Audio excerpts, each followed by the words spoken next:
बच्चों, मैं आज अपने प्राथमिक विद्यालय बुदायन पर कक्षा 5 के विषय वाटिका, इसको हिंदी कहते हैं, उसका पाठ है जीवन के रंग। उसके प्रश्नोत्तर लिखाने के बाद जो अन्य सेक्शन है जिनमें कई और कई चीज़ें हैं जिन्हें हम पढ़ाने के लिए आज आपके सामने प्रस्तुत है। हम शुरुआत करेंगे सबसे पहले भाषा के रंग। हमारा तीसरा सेक्शन है उसमें प्रश्नोत्तर के बाद में कुछ प्रश्नोत्तर ऐसे हैं कि जो बच्चे ओरली अपने मुंह से बताएंगे, वो मैंने सारे आप बता दिए सारे बच्चों को, उनसे मैंने पूछ भी लिए। उसके बाद हमारे भाषा के रंग में क सेक्शन हमारा, क सेक्शन में अनुनासिक अनुस्वार है। अनुनासिक किसे कहते हैं, अनुस्वार किसे कहते हैं। सबसे पहले बताएंगे हम आपको अनुनासिक के बारे में। जिन स्वरों के उच्चारण में मुंह के साथ साथ नाक की भी मदद ली जाती है, जिन स्वरों के उच्चारण में मुंह के साथ साथ नाक की मदद ली जाती है, उन्हें अनुनासिक स्वर कहा जाता है।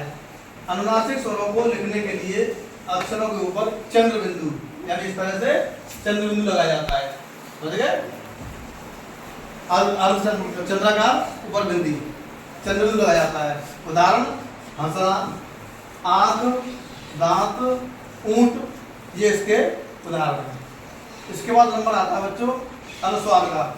अनुस्वार का उच्चारण नाक के द्वारा होता है।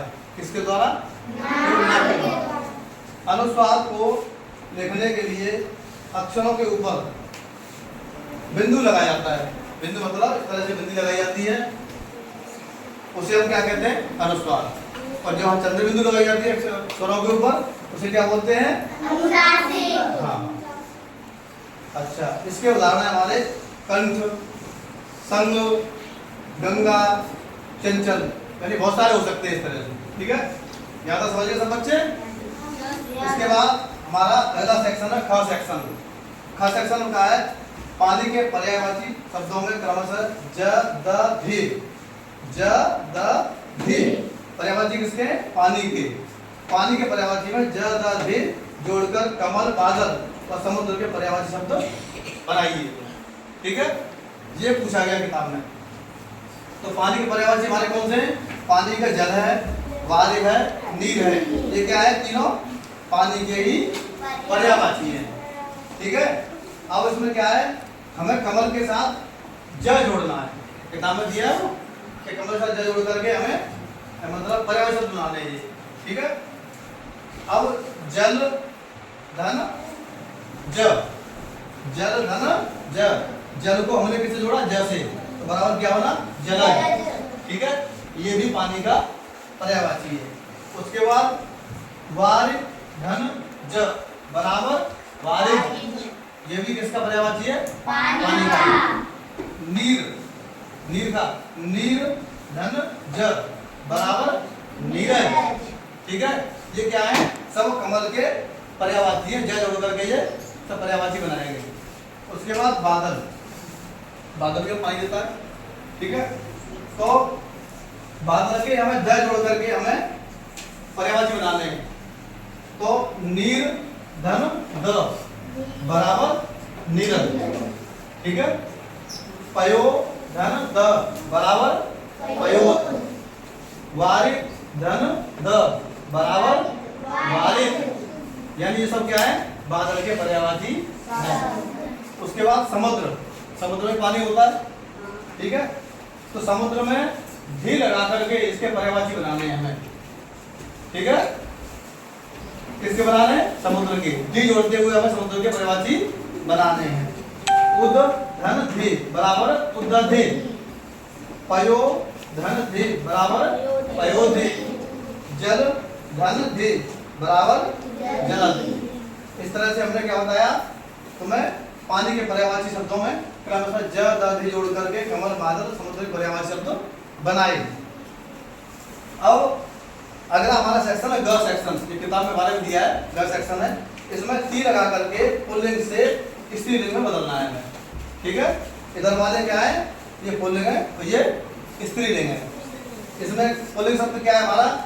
बुद्धिमान, बुद्धिमान।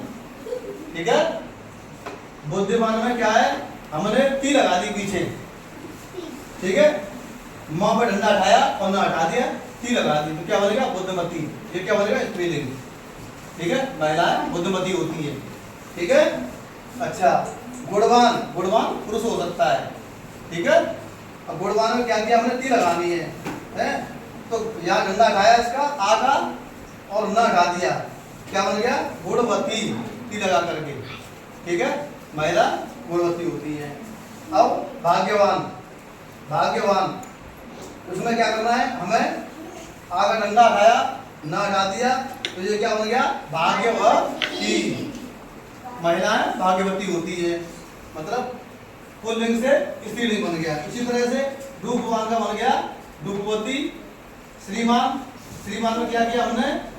आ का डंडा हटाया, ना हटाया और ती लगा दी, तो क्या बन गया? श्रीमती। इसी तरह से शीलवान में, शीलवान में आ का डंडा हटाया और क्या हटाया? ना हटाया। ना हटाने के बाद हमने शीलवती, ती लगा दी इसके पीछे, शील हुआ के बाद ती लगा दी, तो क्या बन गया? शीलवती। ये सारे ही गुण महिलाओं में होते हैं। महिलाएं बुद्धिमती होती हैं, गुणवती होती हैं, भाग्यवती होती हैं, रूपवती होती है, श्रीमती होती है शादी होने के बाद, और शीलवती यानी लज्जाशील। ठीक है। अब इसके बाद हमारा अगला सेक्शन आता है घ सेक्शन। घ सेक्शन में बच्चों क्या दिया है? विलोम शब्द लिखो। तो हमें किताब में विलोम शब्द दिए जागना, रोना, कोमल, उठना, चढ़ना, पराजय। ठीक है। इन ये क्या है? इनसे हमें विलोम शब्द बनाने हैं। ठीक है। विलोम मतलब जस्ट उसके अपोजिट, उसके विपरीत शब्द। ठीक है। जैसे खाना पीना, जागना सोना, ठीक है, रोना हंसना, कोमल उठना चढ़ना, पराजय विजय। ये हमारा घ सेक्शन तक पूरा होता है। इसके बाद एक स्टोरी दी है, वो स्टोरी हम किताब के माध्यम से पूरी कर पाएंगे। ठीक है। तो यहाँ तक सही बच्चों समझ में आ गया? ठीक है, बहुत बहुत धन्यवाद सही बच्चों का।